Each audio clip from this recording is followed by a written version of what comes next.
NRIs अपनी India which पई जमीन जायदाद के मसलिਆਂ ਨੂੰ हल कराने ਲਈ बहुत सारी मुश्किलों का सामना करते हैं। बार बार इंडिया आना जाना बहुत मुश्किल है। इंडिया के सिस्टम की जानकारी पूरी ना होना, दोस्तों व रिश्तेदारों तो कोऑपरेशन ना मिलना इस प्रॉब्लम ਨੂੰ होर भी ਵਧਾ ਦਿੰਦੇ ਨੇ। ਅੱਜ इस मसले ते रोशनी पाने ਲਈ ਸਾਡੇ ਨਾਲ ਨੇ NRI लीगल सर्विसेज के फाउंडर डायरैक्टर ਅਤੇ lawyer Nidhi Singh ji. Welcome Nidhi ji. Thank you Anil ji. ਤੁਹਾਡਾ ਤੇ ਸਾਰੇ ਦਰਸ਼ਕਾਂ ਦਾ NRI ਲੀਗਲ ਸਰਵਿਸਿਜ਼ ਦੀ ਪੂਰੀ ਟੀਮ ਦੇ ਵੱਲੋਂ ਪਿਆਰ ਭਰਾ ਸਤਿ ਸ਼੍ਰੀ ਅਕਾਲ। 2001 ਤੋਂ NRI ਲੀਗਲ ਸਰਵਿਸਿਜ਼ NRIs ਦੀ ਇਹਨਾਂ ਪ੍ਰੋਬਲਮਸ ਨੂੰ ਬਹੁਤ ਵਧੀਆ ਤਰੀਕੇ ਨਾਲ ਹੱਲ ਕਰਦੇ ਚਲੇ ਆ ਰਹੇ ਨੇ। ਇਹਨਾਂ ਦਾ ਹੈੱਡ ਆਫਿਸ ਇੰਡੀਆ ਵਿੱਚ ਹੈ ਤੇ ਦੁਨੀਆ ਦੇ ਅਲੱਗ-ਅਲੱਗ ਮੁਲਕਾਂ ਵਿੱਚ ਇਹਨਾਂ ਦੇ ਲੋਕਲ ਆਫਿਸਿਸ ਨੇ। ਇਹਨਾਂ ਦੇ ਲੋਕਲ ਆਫਿਸਿਸ ਰਾਹੀਂ NRIs ਇਹਨਾਂ ਦੀ ਸੇਵਾ ਦਾ ਲਾਭ ਉਠਾ ਸਕਦੇ ਨੇ ਤੇ ਜਿੱਥੇ-ਜਿੱਥੇ ਇਹਨਾਂ ਦੇ ਆਫਿਸਿਸ ਨਹੀਂ ਵੀ ਹਨ, ਇਹਨਾਂ ਨਾਲ ਆਨਲਾਈਨ ਜੁੜਿਆ ਜਾ ਸਕਦਾ ਹੈ। निधि सिंह जी अपनी टीम के नाल रेगुलरली इन्हां ऑफिसिस विच विजिट करते हैं तो इस सिलसिले वो आजकल यूके विच हैं। चलो असीं निधि जी नाल ये जानांगे कि NRIs अपनी इंडिया की जमीन जायदाद की संभाल किस तरह कर सकते हैं। निधि जी तुसीं एक प्रोफैशनल हो, प्रोफैशनल होंदे होए तुसीं चाहते थे कोई होर भी तरीके नाल मतलब लॉयर हो के तुसीं कोई काम कर सकते सी। तुसीं इस कंपनी नूं चलाया है, किस सोच नूं लैके चलाया, तुहाडा विजन की सीगा? अनिल जी बिल्कुल बहुत अच्छा सवाल तुसी पूछा मैनू कि मैं एक कन्वेंशनल लॉयर की जो अप्रोच है वो क्यों नहीं लेती और असी NRI लीगल सर्विसेज नू एक टिपिकल लॉ फर्म मानते भी नहीं। एक वर्ड जो असी कॉइन किया वो असी अपनी कंपनी नू लीगल मैनेजमेंट कंपनी कहते। स्टार्ट करन दे वक्त ये सोच जिहड़ी सी ये मैनू उदों आई ਜਦੋਂ मैं बहुत सारे विदेशों के ट्रिप ते गई और उत्थे जाके जिद्दां कि असी इंडियंस फैमिलीज़ नूं मिलदे सी और बहुत सारे इंडियंस नूं साडे कॉन्टैक्ट च आए। उत्थे मैनूं ये पता चलिया कि NRIs दियां किन्नियां प्रॉब्लम्स है, उन्हां दियां प्रॉपर्टी रिलेटेड होर इशूज़ रिलेटेड जो वो जदों दे वो दूर हो गए ने अपने देश तो वो एक लगातार ये जिहड़ी सैपरेशन है इहदे कारण वो सफ़र कर रहे। मैं सोचा कि हुण जिहड़ी मेरी लॉ की डिग्री है या एज अ लॉयर मैं इस फील्ड च काम करा जिथे कि एक डेडिकेटेड कंपनी इस्टैबलिश्ड होए जो इन्हां NRIs दे राइट्स वास्ते फाइट करे, उन्हां नूं सर्विसेज उत्थे डिलीवर करन और जिहड़ा एक गैप है बिटवीन ओवरसीज एंड इंडिया और इस गैप के कारण जिहड़ियां प्रॉब्लम्स आ रही हैं इन्हां नूं घट करिए। NRIs नूं लीगल सर्विसेज किद्दां प्रोवाइड होण एम लैके NRI लीगल सर्विसेज ईयर 2000 च इस्टैबलिश हुई जिथे असी इस तो एक कंप्लीट सर्विस कंपनी बनाया जिहदे च both in court and out of court work जिहड़ा कि सब तो ज़्यादा NRIs नूं जरूरत है क्योंकि वो आप नहीं ने, उन्हां नूं एक कंप्लीट पैकेज ऑफर किया जा रहा है जिहदे नाल वो अपनियां लीगल प्रॉब्लम्स साडी कंपनी नूं कॉन्टैक्ट करके अपना पूरी दी पूरी जो भी उन्हां दी प्रॉब्लम्स है जिस तरह दियां भी उन्हां नूं लीगल मसले ने उन्हां ते एडवाइस रिप्रेजेंटेशन साडे थ्रू ले सकते हैं। और जिहड़े हुण असीं सिस्टम्स बनाए ने ऑनलाइन या ऑफिसेज ने उन्हां दा मकसद सिर्फ यही है कि उन्हां नूं NRIs जिहड़े बाहर रहिंदे अपने प्रवासी भारतीय ने उन्हां दा गैप अपनी प्रॉपर्टीज़ दे नाल वो घट हो। जिस तरह तुसीं हुणे दस्सिया कि अलग-अलग किस्म दी प्रॉब्लम्स हैगियां लाइक प्रॉपर्टी रिलेटेड या होर भी तरह के प्रॉब्लम हैगे, बट तुसीं ये दसो कि जिहड़े NRIs हैगे उन्हां नूं तुसीं किस तरीके दीयां सर्विसेज दे पांदे हो? अनिल जी NRIs नूं काफ़ी तरह के मसले अफेक्ट करते हैं और शुरू च असीं काफ़ी वाइड सर्विसेज रखियां सी पर ओवर द लास्ट 13 ईयर्स जिहड़ा साडा ये सफ़र रहा है 13 सालां दा सन 2000 तो असीं रियलाइज़ किया कि 90% प्रॉब्लम्स प्रॉपर्टी रिलेटेड ने। हुण क्योंकि एक कंपनी सारे मसलियां ते इन्नी एक्सपर्टीज दे नाल डिलीवरी नहीं कर सकती या सैटिस्फाई नहीं कर सकती क्लाइंट नूं, इसलिए हुण असी कंप्लीटली फोकस्ड हाँ प्रॉपर्टी रिलेटेड इशू। सब तो पहला अगर किसी भी बाहर रहंदे इंडियन नूं ये प्रॉब्लम है कि उहदे अपने प्रॉपर्टी दे डॉक्यूमेंट्स नहीं है या अपनी प्रॉपर्टी के बारे में इन्फॉर्मेशन नहीं है, साडी सब तो पहली सर्विस है लैंड सर्च सर्विस जिहदे च असीं पूरे दे पूरे डॉक्यूमेंट्स ऑब्टेन करके दिन्ने, उन्होंने दसदे उन्हां दी प्रॉपर्टी की वैल्यू कितनी है, कित्थे प्रॉपर्टी है, उस प्रॉपर्टी का स्टेटस की है, अगर उहदे ते कब्जा होया है तो किसदा होया है, ਇਹ ਇਨਫੋਰਮੇਸ਼ਨ ਅਸੀਂ ਦਿੰਦੇ ਹਾਂ ਔਰ ਇਹ ਇਨਫੋਰਮੇਸ਼ਨ ਜ਼ਰੂਰੀ ਵੀ ਹੈ ਅਗਰ ਅਸੀਂ ਉਹਨਾਂ ਦੇ ਬਿਹਾਫ ਤੇ ਉਹਨਾਂ ਦੀ ਪ੍ਰਾਪਰਟੀ ਨੂੰ ਕਲੇਮ ਕਰਨਾ ਹੈ। ਸੈਕਿੰਡ, ਕਿਸੇ ਦੀ ਵੀ ਤੁਹਾਡੀ ਪ੍ਰਾਪਰਟੀ ਤੇ ਕੋਈ ਨਜਾਇਜ਼ ਕਬਜ਼ਾ ਕਰ ਲਿਆ ਹੈ ਜਾਂ ਤੁਹਾਡੀ ਪ੍ਰਾਪਰਟੀ ਹਾਲੇ ਵੀ ਦਾਦਾ ਪਰਦਾਦਾ ਦੇ ਨਾਮ ਤੇ ਹੈ, ਉਹਨੂੰ ਟ੍ਰਾਂਸਫਰ ਕਰਾਉਣਾ ਹੈ ਜੋ ਕਿ ਬਹੁਤ ਜ਼ਰੂਰੀ ਹੈ। ਉਹ ਜਿਹੜੀਆਂ ਪ੍ਰਾਪਰਟੀਜ਼ ਟ੍ਰਾਂਸਫਰ ਨਹੀਂ ਹੁੰਦੀਆਂ ਉਹਨਾਂ ਤੇ ਲੋਕਾਂ ਨੂੰ ਪਤਾ ਚੱਲ ਜਾਂਦਾ ਹੈ ਜਾਂ ਫਰਾਡਸ ਹੋਣ ਦੇ ਚਾਂਸਸ ਜ਼ਿਆਦਾ ਹੋ ਜਾਂਦੇ, ਇਸ ਲਈ ਅਸੀਂ ਐਡਵਾਈਸ ਵੀ ਇਹ ਗੱਲ ਕਰਦੇ ਹਾਂ ਕਿ ਜਲਦ ਤੋਂ ਜਲਦ ਪ੍ਰਾਪਰਟੀਜ਼ ਆਪਣੇ ਨਾਮ ਟ੍ਰਾਂਸਫਰ ਕਰਾਓ। ਸੋ ਇਸੇ ਤਰ੍ਹਾਂ ਜੁਆਇੰਟ ਪ੍ਰਾਪਰਟੀਜ਼ ਹੁੰਦੀਆਂ ਨੇ ਜਿਹੜੀਆਂ ਫਾਦਰ ਤੋਂ ਇਕੱਠੀ ਬੱਚਿਆਂ ਨੂੰ ਆ ਜਾਂਦੀਆਂ ਨੇ, ਤੇ ਪਾਰਟੀਸ਼ਨ ਜਿਹਨੂੰ ਬਟਵਾਰਾ ਤਕਸੀਮ ਅਸੀਂ ਕਹਿੰਦੇ ਹਾਂ, ਉਹ ਰਿਲੇਟਡ ਜਿੰਨੀਆਂ ਪ੍ਰੋਬਲਮਸ ਹੈ ਅਸੀਂ ਹੈਂਡਲ ਕਰਦੇ ਹਾਂ। ਕਿਸੇ ਵੀ ਤਰ੍ਹਾਂ ਦੀ ਮੂਵੇਬਲ ਇਮੂਵੇਬਲ ਪ੍ਰਾਪਰਟੀ, ਇੱਦਾਂ ਹੀ ਬੈਂਕ ਅਕਾਊਂਟਸ ਹੁੰਦੇ ਨੇ, ਉਹਨਾਂ 'ਚ ਸਕਸੈਸ਼ਨ ਸਰਟੀਫਿਕੇਟਸ ਅਸੀਂ ਫਾਈਲ ਕਰਨੇ ਹੁੰਦੇ। ਸੋ ਪ੍ਰਾਪਰਟੀ ਦੇ ਰਿਲੇਟਡ ਕੋਈ ਵੀ ਸਮੱਸਿਆ ਕਿਸੇ ਵੀ NRI ਜਾਂ ਓਵਰਸੀਜ਼ ਸਿਟੀਜ਼ਨ ਨੂੰ ਆ ਰਹੀ ਹੋ, ਉਹ ਸਾਡੀ ਕੰਪਨੀ ਨੂੰ ਕੰਟੈਕਟ ਕਰ ਸਕਦਾ।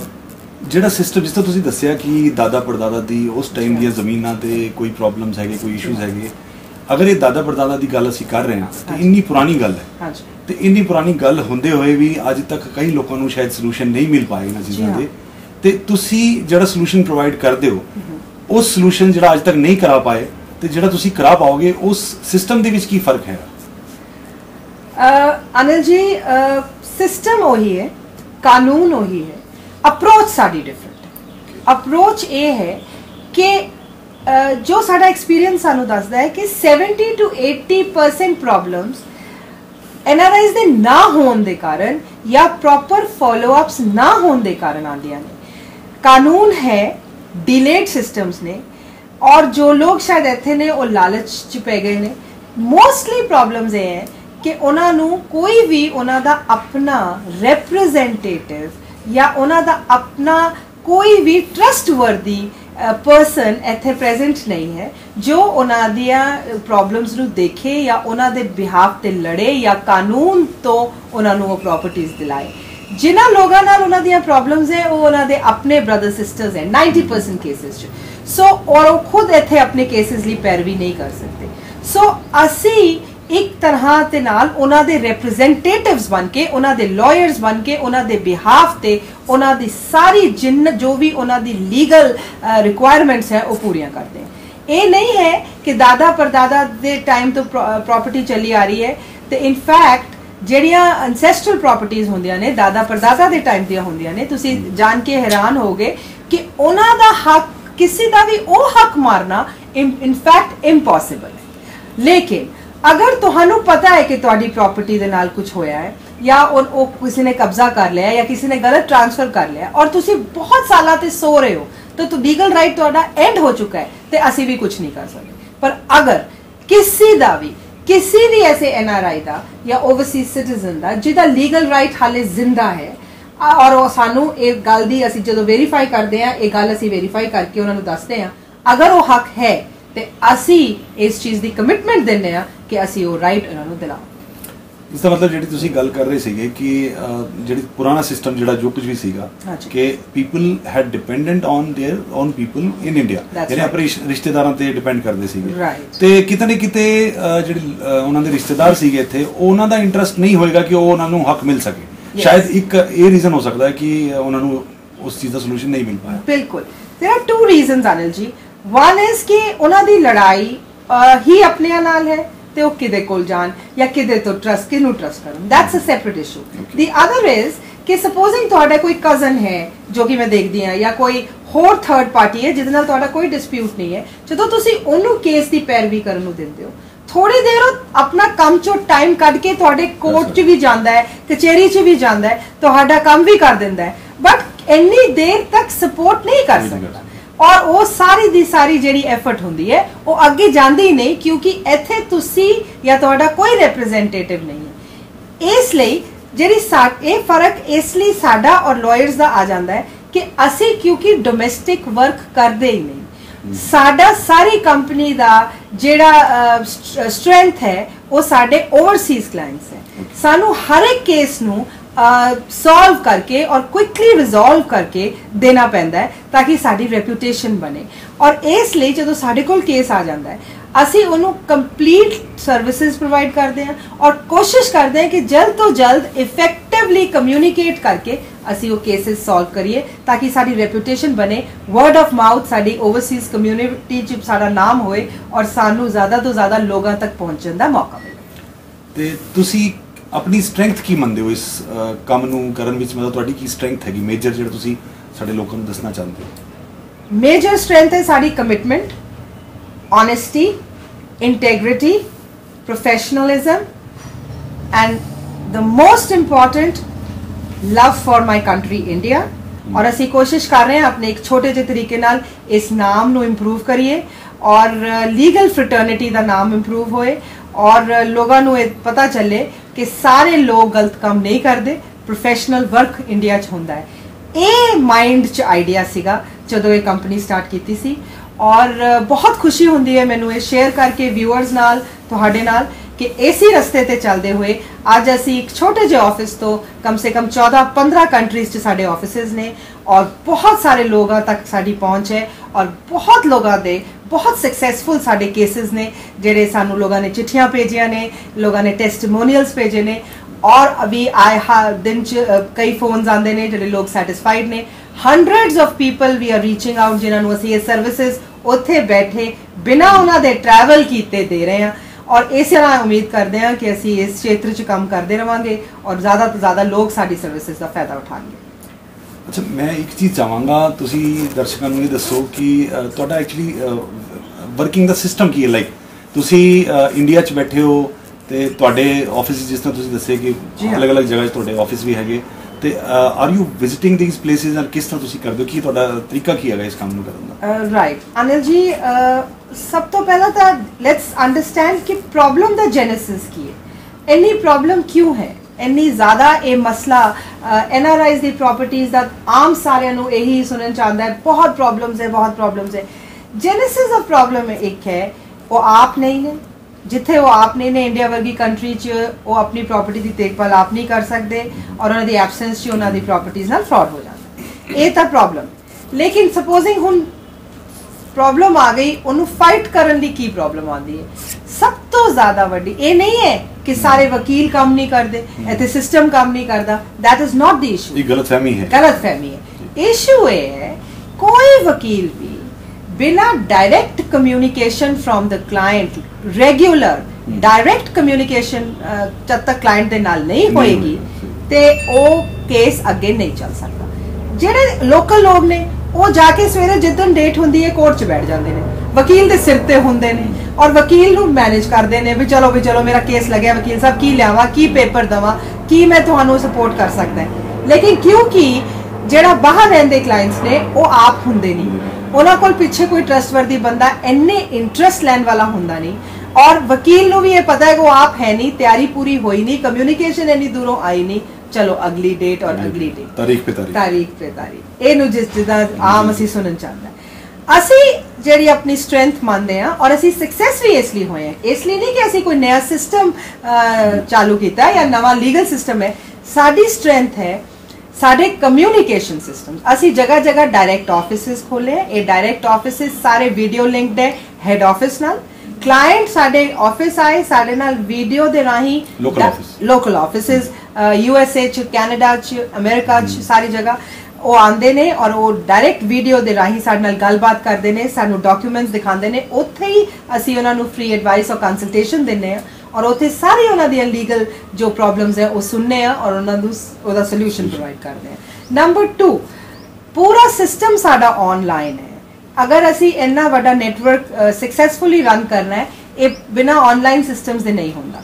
ਕਿਤੋਂ ਵੀ ਸਾਡੇ ਵੈਬਸਾਈਟ ਤੇ ਜਿਹੜੀ ਕਿ ਬਹੁਤ ਹੁਣ ਪਪੂਲਰ ਹੋ ਗਈ ਹੈ, ਕੋਈ ਵੀ ਇਨਕੁਆਇਰੀ ਭੇਜ ਸਕਦਾ ਹੈ ਔਰ ਸਾਡੇ ਆਨਲਾਈਨ ਸਿਸਟਮ 'ਚ ਆ ਸਕਦਾ ਹੈ। ਉਹਦੇ ਬਾਅਦ ਇਹ ਸਾਡੀ ਡਿਊਟੀ ਹੁੰਦੀ ਹੈ ਉਹਨੂੰ ਕਮਿਊਨੀਕੇਟ ਕਰਨਾ, ਚਾਹੇ ਅਸੀਂ ਫੋਨ ਰਾਹੀਂ ਕਰੀਏ, ਚਾਹੇ ਈਮੇਲ ਰਾਹੀਂ, ਚਾਹੇ ਇੰਟਰਨੈਟ ਰਾਹੀਂ, ਇਹ ਸਾਰੀ ਕਮਿਊਨੀਕੇਸ਼ਨ ਅਸੀਂ ਕਰਦੇ ਹਾਂ ਔਰ ਅਸੀਂ ਕੋਸ਼ਿਸ਼ ਕਰਦੇ ਹਾਂ ਕਿ ਜਲਦ ਤੋਂ ਜਲਦ ਉੱਥੇ ਤੱਕ ਉਸ ਬੰਦੇ ਤੱਕ ਪਹੁੰਚਿਆ ਜਾਏ, ਉਹਦੀ ਪ੍ਰੋਬਲਮ ਨੂੰ ਸੁਣਿਆ ਜਾਏ ਔਰ ਉਹਨੂੰ ਪ੍ਰੋਸੈਸ 'ਚ ਲਿੱਤਾ ਜਾਏ। ਨਿਧੀ ਜੀ, ਜਿਵੇਂ ਕਿ ਅਸੀਂ ਜਾਣਦੇ ਹਾਂ ਕਿ ਪਾਵਰ ਆਫ ਅਟਾਰਨੀ 'ਚ ਬਹੁਤ ਸਾਰੇ ਕਨਫਿਊਜ਼ਨਸ ਹੈਗੇ, ਥੋੜੀ ਜਿਹੀ ਤੁਸੀਂ ਇਹ ਕਨਫਿਊਜ਼ਨਸ ਨੂੰ ਕਲੀਅਰ ਕਰ ਦਿਓ ਸਾਡੇ ਦਰਸ਼ਕਾਂ ਲਈ। हाँ जी, ये मसला बहुत ज़्यादा है कि सानू इनफैक्ट अपने वैबसाइट पे मेरा ख्याल है कि रोज़ दियाँ 10 या 15 इंक्वायरी सिर्फ और सिर्फ पावर ऑफ अटॉर्नीज ने आती है। प्रॉब्लम दा अगेन मैं दसांगी बेस और रूट की है। रूट ये है कि कोई भी जो बाहर रहता है उन्हें अगर कोई छोटा सा काम भी अपनी प्रॉपर्टी रिलेटेड या किसी भी अपनी एसेट दे रिलेटेड कराना है उन्होंने ਉਹਦੇ लिए अथॉरिटी किसी ਨੂੰ देनी ਪੈਂਦੀ, अदरवाइज ਉਹ नहीं करा सकता या ਉਹ खुद आके कराए।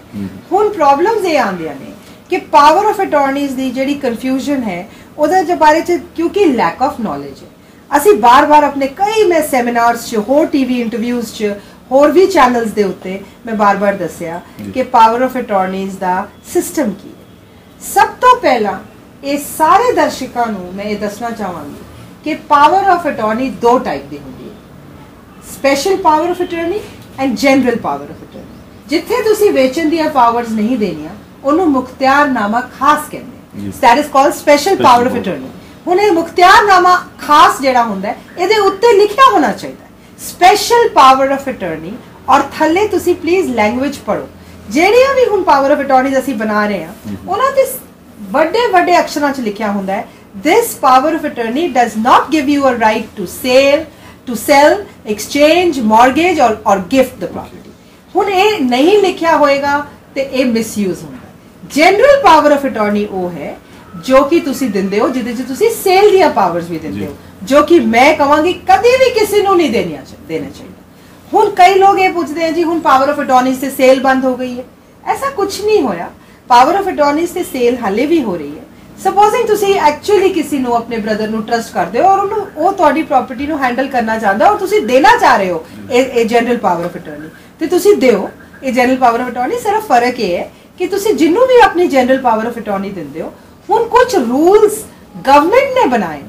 ਦੇਖੋ ਗਵਰਨਮੈਂਟ ਰੂਲਸ ਉਦੋਂ ਬਣਾਉਂਦੀ ਹੈ ਜਦੋਂ फ्रॉड्स ਇੰਨੇ ਵੱਧ ਜਾਂਦੇ ਹੈ ਕਿ ਸਾਡੀ ਇੰਡੀਅਨ ਗਵਰਨਮੈਂਟ ਜੋ ਆਮ ਤੌਰ ਤੇ ਜਲਦੀ ਨਹੀਂ ਜਾਗਦੀ ਉਹ ਵੀ ਜਾਗ ਗਈ, ਕਿਉਂਕਿ ਆਏ ਦਿਨ ਪਾਵਰ ਆਫ ਅਟਾਰਨੀ ਦੇ ਫਰਾਡਸ ਹੁੰਦੇ ਹੈ। ਤੁਸੀਂ ਪਾਵਰ ਆਫ ਅਟਾਰਨੀ ਕਿਸੇ ਹੋਰ ਕੰਮ ਲਈ ਦਿੱਤੀ ਹੋ ਜਾਂਦੀ ਉਹ ਮਿਸਯੂਜ਼ ਹੋ ਜਾਂਦੀ। ਹੁਣ ਜਦੋਂ ਮਿਸਯੂਜ਼ ਹੋ ਗਈ ਇਹ ਗੱਲ ਬਿਲਕੁਲ ਧਿਆਨ ਰੱਖੋ ਕਿ ਲਾਇਰਸ ਵੀ ਕੁਝ ਨਹੀਂ ਕਰ ਸਕਦੇ।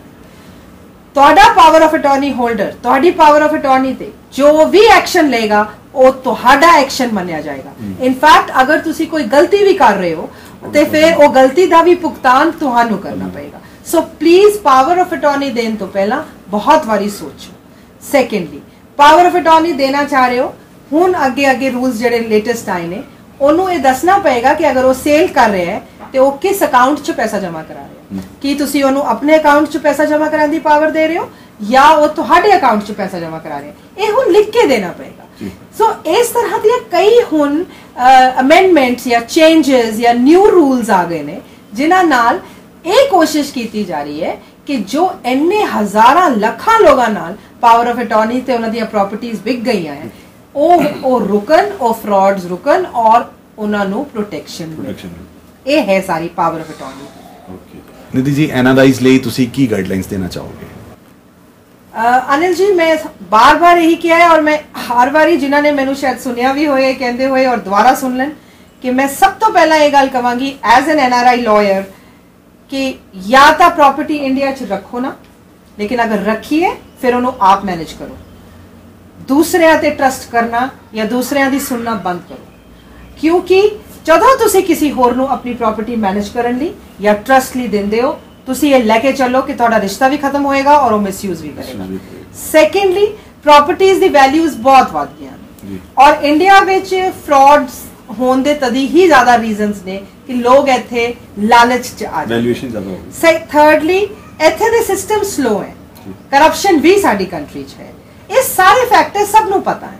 ਸੋ ਆਪ ਜਾਗਰਤ ਰਹੋ, ਆਪ ਅਲਰਟ ਰਹੋ, ਆਪ ਸ਼ਾਰਪ ਰਹੋ। ਕੋਸ਼ਿਸ਼ ਕਰੋ कि अगर तुहाडी पिंड च प्रॉपर्टी है तो तुहाडे चक्कर लगन, तुसी बार बार अपना जिहड़ा भी बंदा तुहाडी जमीन वा रहा है या किराएदार जिहड़ा तुहाडी प्रॉपर्टी ते बैठा है या कोई ऐसा ही बैठा है उहदे नाल तुहाडे प्रॉपर एग्रीमेंट्स होण या पिंड दे लोगां नूं पता होए कि तुसी वाकई अपनी इस प्रॉपर्टी च इंटरेस्टेड हो, आंदे हो, जांदे हो। सो एक अवेयरनेस क्रिएट करो। अगर ये नहीं कर सकते फिर मेरी एडवाइस है कि वो प्रॉपर्टी बेच दो। वेरी गुड निधि जी, ਤੁਸੀਂ ਐਨਆਰਆਈਜ਼ ਲਈ ਸਾਨੂੰ ਕਾਫੀ ਸਾਰੀ ਜਾਣਕਾਰੀਆਂ ਦਿੱਤੀਆਂ। ਤੁਹਾਡਾ ਬਹੁਤ ਬਹੁਤ ਸ਼ੁਕਰੀਆ। Thank you ji.